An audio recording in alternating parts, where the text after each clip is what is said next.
নারীর হাতেই জন্ম নেয় শক্তি, সাহস আর সৃজনশীলতার গল্প। আর সেই গল্পের নামই উদ্যমিনী, যেখানে প্রতিটি উদ্যমিনী নারী তার ভেতরের আলোকে জ্বালিয়ে দেন অন্য সবার পথ চলার প্রদীপ হয়ে। তাদের অভিজ্ঞতা, সংগ্রাম আর সাফল্য মিলেই তৈরি করে এক একটি অনুপ্রেরণার মঞ্চ।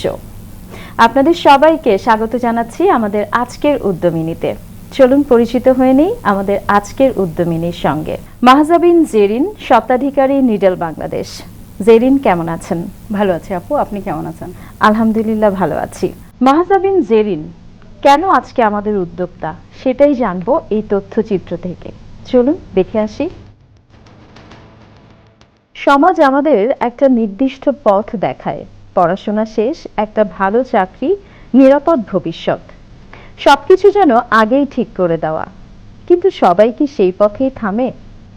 না, কেউ কেউ নিজের ভেতরের ডাকে সাড়া দেয়।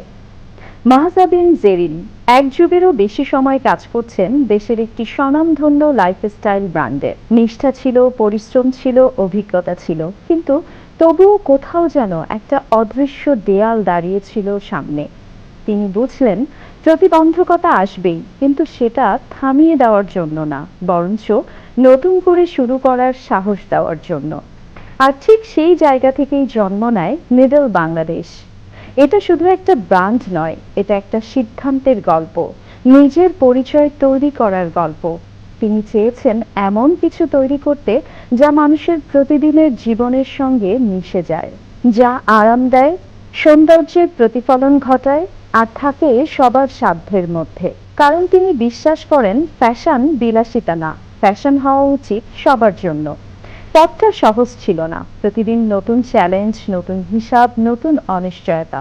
তবুও তিনি থামেননি, কারণ তিনি জানতেন তিনি থেমে গেলে তার স্বপ্নটাও একদিন থেমে যাবে। আজ তার এই পথ চলা শুধু তার নিজের নয়, এটা নতুন প্রজন্মের জন্য একটা বার্তা। চাকরি সম্মানের, কিন্তু উদ্যোক্তা হওয়া আরো বেশি সম্মানের। ঝুঁকি আছে, কিন্তু সম্ভাবনাও আছে। মাহজাবিন জেরিন, যিনি বিশ্বাস করেন প্রতিবন্ধকতা কোনো শেষ নয়, এটা নতুন শুরুর দরজা। নিডেল বাংলাদেশ, এই নামের পেছনের গল্পটা প্রথমেই জানতে চাইবো। আসলে কাপড় নিয়ে কাজ করা, আর যখন আমরা কাপড়টা বুনন করতে চাই তখন কিন্তু আসলে নিডেল ছাড়ার কোনো অপশন নাই। তাই আমি সেই অপশনটাকেই বেছে নিয়েছি। আর এটা আমাদের প্রাণের দেশ বাংলাদেশ, এটাকেই আমরা বহন করি সব জায়গায়। তাই আমার কাজটার সাথে আমি জুড়ে দিয়েছি আমাদের দেশটাকে, নিডেল বাংলাদেশ, মানে এই নিডেলটা বাংলাদেশের সবার। অসাধারণ একটা কনসেপ্ট। আচ্ছা, এটা কি অনলাইন বিজনেস নাকি অনলাইন অফলাইন দুইভাবেই আপনি পরিচালনা করছেন? এটা আমি অনলাইন এবং অফলাইন দুভাবেই আমাদের এই পেজটাকে আমরা কাজ করছি এটাতে নিয়ে। অফলাইনে কোনো শোরুম আছে? না, এখন পর্যন্ত আমাদের কোনো শোরুম নেই। আমাদের যে অফিসটা রয়েছে, যেখান থেকে আমরা আমাদের দাপ্তরিক কাজগুলো করি, কিছু আমাদের রেগুলার ক্লায়েন্ট আছেন, তারা এখন ডিরেক্ট চলে আসেন, দেখেন এবং নিয়ে যান। নিডেল বাংলাদেশের সিগনেচার প্রোডাক্টগুলো কি কি? আর আপনারা তো নিশ্চয়ই পোশাক নিয়েই কাজ করছেন, এখানে অন্য অনলাইন পেজ বা অন্য বিজনেস পেজের ড্রেসগুলো থেকে আপনার ড্রেসের ভিন্নতা কোথায়? আমার টার্গেট পিপল হচ্ছে যাদের মানে বাজেট রেঞ্জটা খুব মিনিমাম, তারা হচ্ছে আমার টার্গেট পিপল। আমি তাদের নিয়ে কাজ করছি। লাইক হচ্ছে একজন মানুষ যার বাজেট হচ্ছে 1500 থেকে 2000 টাকার মধ্যে, সে এমন একটা কাপড় কিনতে চায় যেটা সে 6 মাস বা 8-9 মাস অফিসে পরে যাবে বা বাচ্চারা স্কুলে পরে যাবে, তারপর সে সেটা বাসায় পরে ফেলবে। তো অনেক অনলাইন পেজগুলো আছে যেগুলো একটু কোয়াইট এক্সপেন্সিভ। তো আমার পেজের বা আমার ব্যবসার মূল কাজটাই হচ্ছে যে যারা একটু অল্প আয়ের মানুষ আছে, যাদের একটু ভালো একটু ড্রেস তারা একটু রিজনেবলের মধ্যে নিতে চায়, তাদের আসলে সেই সেক্টরটাকে নিয়েই আমার কাজ করা। তো এইটা হচ্ছে অন্য পেজের থেকে আমার ডিফারেন্স, যে আমার পেজে কোনো কিছুই আপনি এক্সক্লুসিভ এবং অনেক বেশি এক্সট্রাভ্যাগেন্ট প্রাইসে পাবেন না। আপনি আমার পেজে যখন ভিজিট করবেন তখন আপনাকে সর্বোচ্চ 2500-র মধ্যে মাথায় নিয়ে আসতে হবে। যদি আমি 1500 থেকে 2500-র মধ্যে কোনো ড্রেস পারচেস করি, তাহলে আমার জন্য নিডেল বাংলাদেশ, মানে নিডেল বাংলাদেশের সাথে বাজেট ফ্রেন্ডলি, এটা সম্ভবত খুব। হ্যাঁ, মানে ইটস নট লাইক দ্যাট যে অনলাইন পেজ দ্যাট মিনস এটা একটু বেশি দাম হবে, 5000 থেকে স্টার্টিং হবে। নো, আমাদের কনসেপ্টটা হচ্ছে যদি ভাই আপনার বাজেট 2500-র মধ্যে হয় তাহলে then please come and visit my shop. Budget friendly বিষয়টা তাহলে নিডল বাংলাদেশের সাথে খুব ভালোভাবে যায়।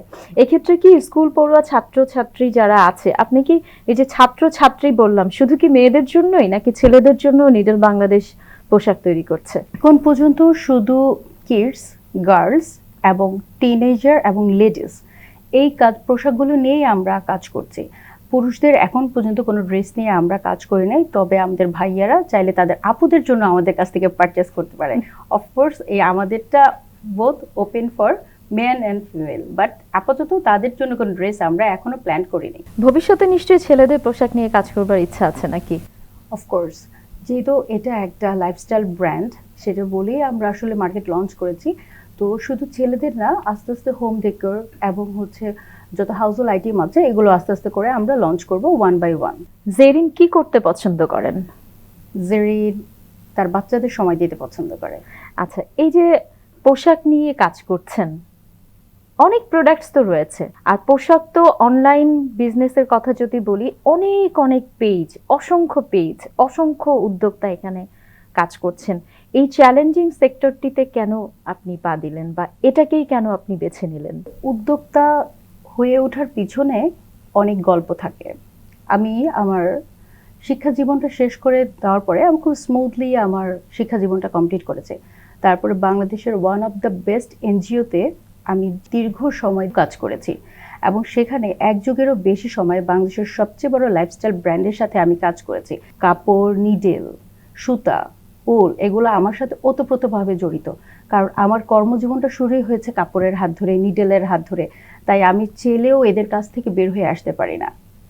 তাই আমার কাজ করতে করতে এদের প্রতি যে প্রেম, যে ভালোবাসা, সেখান থেকেই আসলে আমার ভালোবাসার জায়গাটা নিয়ে আমি আসলে আমাদের বাংলাদেশের যে মানুষগুলো আছে তাদের কাছে আমি জাস্ট আমার ভালোবাসাটা, আমার আবেগটাকে পৌঁছে দিচ্ছি, সেটা একটা মিনিমাম বাজেটের মধ্যে। মিনিমাম বাজেট কিংবা বাজেট ফ্রেন্ডলি যে কথাটা আপনি বারবার বলছেন, এটাই নিডল বাংলাদেশকে অন্য পেজ থেকে ডিফারেন্ট করছে। এটা কি এরকম একটা চিন্তা থেকেই এসেছিল যে আমরা কিন্তু মেয়েরা এখন, বা স্কুল পড়ুয়া ছাত্র মানে ছাত্রীরা যারা, আপনি দেখবেন যে নিত্য নতুন পোশাক পরতে খুব পছন্দ করে, অনেক দামি হয়ে গেলে সেটা কেনাটা তাদের জন্য ব্যয়বহুল হয়ে যায়, কম দামি হলে বা গৃহিণী যারা আছে, ওয়ার্কিং লেডি যারা আছে, তারা প্রতিদিন দেখা যায় ড্রেস চেঞ্জ করতে পছন্দ করে, এক একদিন এক একটা ড্রেস পরে যাবে, এরকম একটা মানসিকতা তৈরি হচ্ছে আমাদের মধ্যে দেখছি ইদানিংকালে।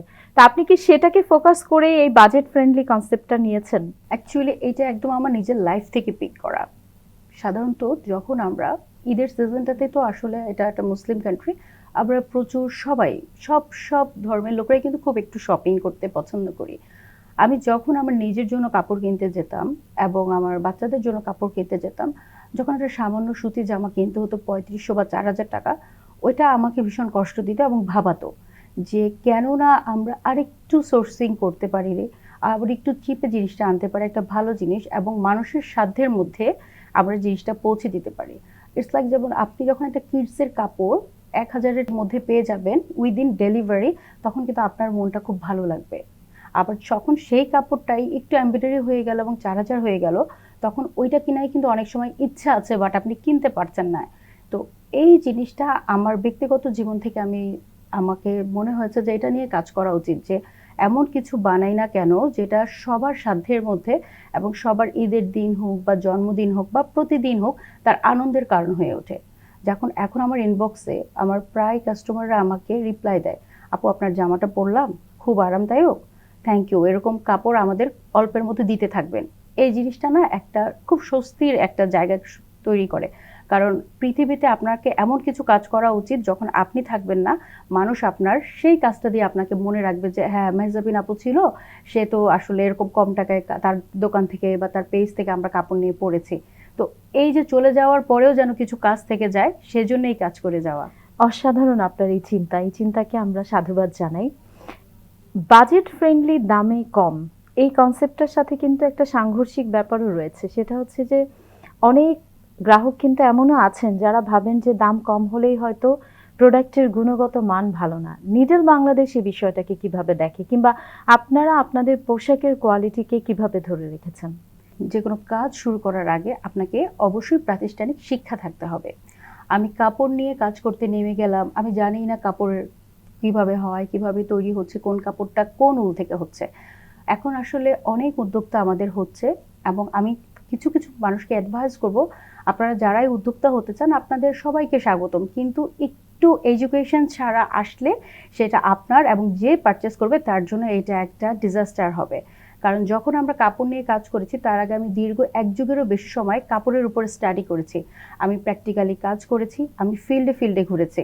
বাংলাদেশের সমস্ত ফিল্ড আমার ঘোরা হয়েছে, তাঁতিদের সাথে আমার কাজ করা হয়েছে। যারা উল করে, যারা রেশম করে, গুটির থেকে যে হচ্ছে প্রত্যেকটা জিনিস আমি নিজে দেখেছি, ডেমনস্ট্রেশন করেছি, আমরা জেনেছি। যখন আমি জিনিসটা জানি সেই ক্ষেত্রে আমার পক্ষে, যখন আমি শিখে গেছি, আমার প্রাতিষ্ঠানিক শিক্ষাটা আমার ভিতরে আছে, আমার প্র্যাকটিক্যাল শিক্ষাটা আমার ভিতরে আছে, তখন কিন্তু আমি জানি যে কোথার থেকে বেনারসি থেকে সোর্স করে আনলে আমি আমার কাস্টমারকে কম করতে হবে, কখন কোন তাতে গেলে জামদানিটা আমি বেস্ট পাবো, কোন জায়গায় গেলে হয়তোবা আমি সুতা বা লিলেনের যে কাপড়টা সেটা ইম্পোর্ট কোয়ালিটি এনে একটা মিনিমাম বাজেটের মধ্যে আমার গ্রাহকদের দিতে পারবো।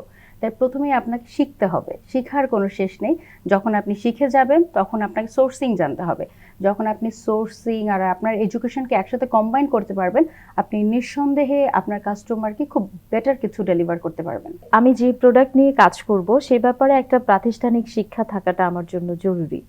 আরেকটি ব্যাপার হচ্ছে যে আপনাকে ফিল্ডে থাকতে হবে, একেবারে ফিজিক্যালি ফিল্ডে গিয়ে সেই বিষয়বস্তুগুলো জানতে হবে। ব্যাপারটা কি এমন? ফিল্ড আপনাকে করতেই হবে যদি আপনি চান বেস্ট কিছু ডেলিভার করতে। সেই ক্ষেত্রে মাঠে নেমে আপনাকে শিখা ছাড়া কোনো অপশন নেই। লাইক আমরা যখন খাই, চাষি কিন্তু মাঠেই চাষ করে আমাদের দেয়, আমাদের এটা কনজিউম করার কোনোভাবেই সম্ভব না। সেই ক্ষেত্রে বস্ত্র বা ক্লোদিংসের ব্যাপারটাও ঠিক একই রকম। আপনাকে বিভিন্ন ফিল্ডে ফিল্ডে গিয়ে কাজ করতে হবে, যে কোথায় হ্যান্ড এমব্রয়ডারি ভালো হয়, কোথায় ব্লক ভালো হচ্ছে, কোথায় ব্লক প্রিন্ট ভালো হচ্ছে, কোথায় স্ক্রিন প্রিন্ট ভালো হচ্ছে, এটা আপনাকে জানতে হবে। আদারওয়াইজ যেটা হবে, আপনি হয়তোবা পাশেই, আপনার বাসা হয়তোবা এক জায়গায়, তার পাশেই একটা মার্কেটে কিছু ব্লক প্রিন্টের দোকান আছে, কিছু হ্যান্ড এমব্রয়ডারি দোকান আছে, আপনি করে এনে দিয়ে দিলেন, কিন্তু আপনার সেই কনজিউমার বা কাস্টমার সেটা কিন্তু বেশি দিন কনজিউম করতে পারবে না। আপনাকে বেস্ট কিছু দিতে হলে আপনাকে অবশ্যই একটা যেখান থেকে বেস্ট প্রোডাক্ট উঠে আসে সেটাকে সোর্স করতেই হবে। প্রথম অর্ডার পাওয়ার অনুভূতিটা একটু জানতে চাইবো, কেমন লেগেছিল সেই মুহূর্তটাতে? আসলে খুব স্মুথ একটা চাকরি ছেড়ে দিয়ে, খুব ভালো বেতনের একটা চাকরি ছেড়ে দিয়ে হঠাৎ করে যখন উদ্যোক্তা হয়ে যাওয়াটা খুব সহজ জার্নি না। তো খুব ভয়ে ভয়ে আমরা আমাদের উদ্যোগটা শুরু করলাম। সবসময় ফ্যামিলির সাপোর্টটা আমার জীবনে ছিল, সেটা আমার জীবনে সবচেয়ে বড় ব্লেসিং। আমার বাবা মা, আমার ফ্যামিলি, এবং তারপরে যোগ হলো আমার হাজব্যান্ড। তো তারা পাশে থাকার কারণে ভয়টা একটু কম লেগেছে, বাট যখন আমরা প্রোডাকশনটা করে নিয়ে আসলাম এবং পেজে পোস্ট করলাম, সেদিন মানে বুস্ট করে ফেলার পরে মানে আমার ইনবক্সটা ভরে গেল, যে এত কম টাকার মধ্যে এত লেস দিয়ে কাজ করা, গলার মধ্যে কাটওয়ার্ক করা, আসলেও কে প্রোডাক্ট এরকম রিয়েল ফটো দেখতে চাই। তো তার 7 দিনের মধ্যে আমার একটা বড় স্টক যখন ক্লিয়ার হয়ে গেল, সেই যে আমার কনফিডেন্স চলে আসলো যে না, আমি যেটা শিখেছি সেটা আমি কাজে লাগাতে পেরেছি। এবং যখন আমি আমার কলিগদের সাথে শেয়ার করলাম যে আমি ভালো করতেছি, তখন ওরা বললো তাহলে তো খুবই ভালো, এখন থেকে তোমার লাইফস্টাইল ব্র্যান্ডেই আমরা শপিং করব। এই যে মানুষগুলো পাশে থাকছে এবং যারা চিনে না তারাও বিশ্বাস করে কিনছে, এটা একটা ইনার ফিলিংস। তার মানে হচ্ছে সোশ্যাল সাপোর্টটা ভালোই পেয়েছেন। এই ব্যাপারে তো একটা প্রশ্ন চলেই আসে, পরিবার কতটুকু আপনাকে সাপোর্ট দিয়েছে? আমার পরিবার ছাড়া I am nothing. Without my family I am just zero. আমার বাবা মা যদি আমার পাশে না থাকে আমি কিছু না। আমার পরিবার, আমি পরিবার বলতে আমার খালাদের কথাও বলবো, আমার খালারাও যদি আমার পাশে না থাকে আমি কিছু না। এবং আমার হাজবেন্ড, সে হচ্ছে আমার এমন একজন পার্সন, আমার শ্যাডোর মতো। সেই শ্যাডোটা যদি আমার পাশে না থাকে, আমার হাজবেন্ড, আমার সন্তানরা, এই শ্যাডোগুলো ছাড়া আসলে মানসাবিন কিছু না, নিডেল বাংলাদেশ কিছু না, এবং তার কোনো অস্তিত্ব নাই। আমার সব কিছু ঘিরেই আমার পরিবার। আপনার কথা শুনে আমার সেই কথাটি মনে পড়লো যে ব্যবসা কিংবা কাজ শুরু করবার আগে জেনে নাও যে তোমার পরিবার তোমাকে কতটুকু হেল্প করবে, কারণ আসলে পরিবার ছাড়া মানসিক যে একটা শান্তি, একটা রিল্যাক্সেশন নিয়ে কাজ করা, এটা ডিফিকাল্ট হয়ে যায়। আচ্ছা, নিডল বাংলাদেশে এই মুহূর্তে কতজন কাজ করছে? আপনার টিম মেম্বারে কতজন আছে? আমরা টোটালি 15 জনের একটা গ্রুপ, 15 জন মিলেই আমরা কাজ করছি। হ্যাঁ, এখানে ম্যাক্সিমামই তরুণ, তার মধ্যে 1-2 জন আছে যারা একটু সিনিয়র সিটিজেন। তাদের কাছে আসলে আমরা হেল্প চাই বা অ্যাডভাইস চাই। কারণ হচ্ছে কিছু সিনিয়র সিটিজেন না থাকলে আমরা যদি, অনেক সময় দেখা যাচ্ছে যে সব ইয়াংদের চিন্তাধারাটা একরকম, যাতে চিন্তাধারাটার একটা মিক্স কম্বিনেশন করা যায়। এই জন্য কিছু আমরা সিনিয়র সিটিজেন রেখেছি, যাতে আমাদের যে কনসেপ্টটা সেটা তাদের পছন্দ হচ্ছে কিনা বা তাদের কি চিন্তা সেটা আমরাকে নিয়ে একটা মিক্স মিডিয়া বলি আমরা আমাদের ক্লোদিংসের ভাষায়। সেই মিক্স মিডিয়াটা আমরা একসাথে মিক্স করে এই কাজগুলো করি। এই যে একজন তরুণ উদ্যোক্তা হয়ে আপনি এই সমাজের কিছু মানুষের কর্মসংস্থানের ব্যবস্থা করেছেন, এই বিষয়টা আপনাকে দিন শেষে কতটুকু আত্মতৃপ্তি দেয়? যখন আমি আগে জব করতাম, সকাল ৮টার সময় গাড়িতে উঠে বসে আমি ভাবতাম যে আমার জীবনটা খুব ভালো।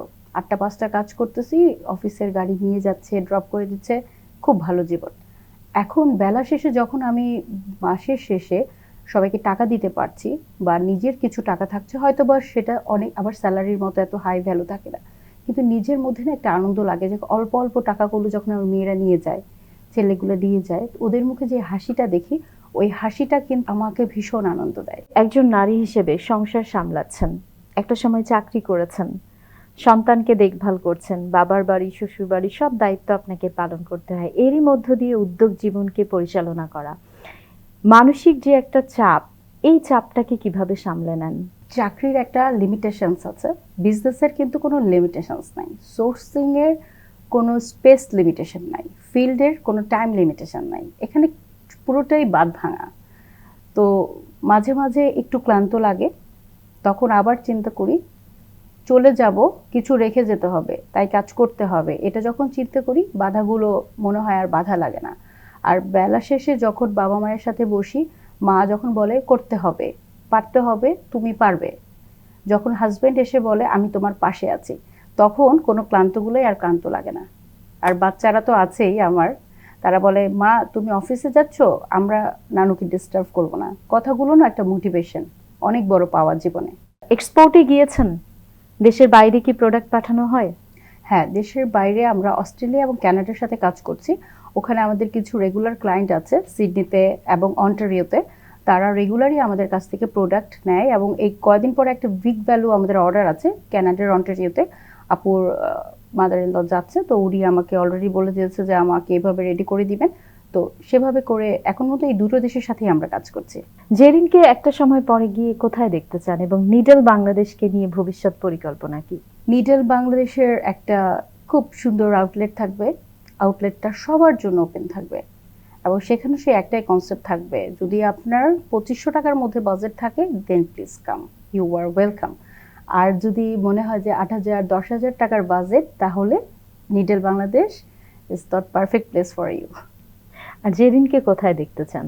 একজন সাকসেসফুল এন্টারপ্রেনার হিসেবে, যার কাছ থেকে আরো 10 জন ইয়াং জেনারেশন শিখবে যে চাকরি ছেড়ে দিয়েও যদি সাকসেসফুল হওয়া যায় দেন ওয়াই নট। যদি চাকরি ছেড়ে দিয়েও শত বাধা পেরিয়ে ব্যবসা করে 10 জনকে স্যালারি দেওয়া যায়, কয়েকজনের কাজের ব্যবস্থা করে দেওয়া যায়, তাহলে সেটাই ভালো, যেটাতে 10 জনকে নিয়ে সুখে থাকা যায়। একা সুখে থাকার চেয়ে 10 জনকে নিয়ে যেখানে সুখ পাওয়া যায়, সেই সুখটাই যেন আমার পরের যে জেনারেশনরা আসবে, আমার সন্তানেরা আসবে, তারা যেন এটা পিক করতে পারে। জেরিনকে আমি সেই জায়গাটাই দেখতে চাই। অসাধারণ। আমরা বিশ্বাস করি আপনি সফল, এবং আজকে আপনি মানবিক দৃষ্টিকোণ থেকে যে কথাগুলো শেয়ার করলেন, আপনার কাজকে ছাপিয়ে, সেটাই আমি মনে করি যে আমাদের নারী উদ্যোক্তাদের জন্য অনুকরণীয় দৃষ্টান্ত হয়ে থাকবে।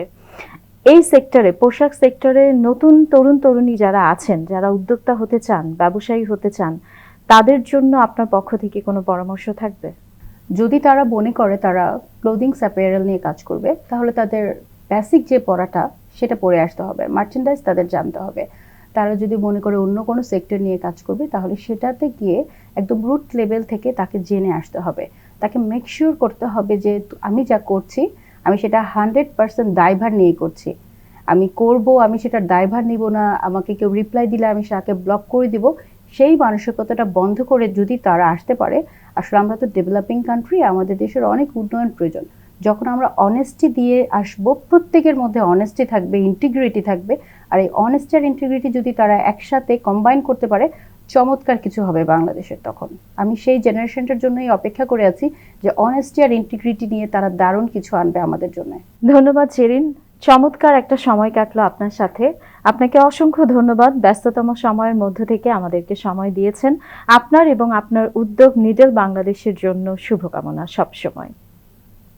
প্রিয় দর্শক, এই ছিল আমাদের আজকের উদ্যমিনী। আগামী পর্বে হাজির হয়ে যাব নতুন কোনো এক উদ্যমিনীকে সাথে নিয়ে। সে পর্যন্ত স্বপ্ন বুনে যান, নিজের মনের ভিত্তিকে আরো শক্ত করে গড়ে তুলুন। ভালো থাকুন, সুস্থ থাকুন এবং সবসময় বিটিভির সাথেই থাকুন। গল্প নয়তো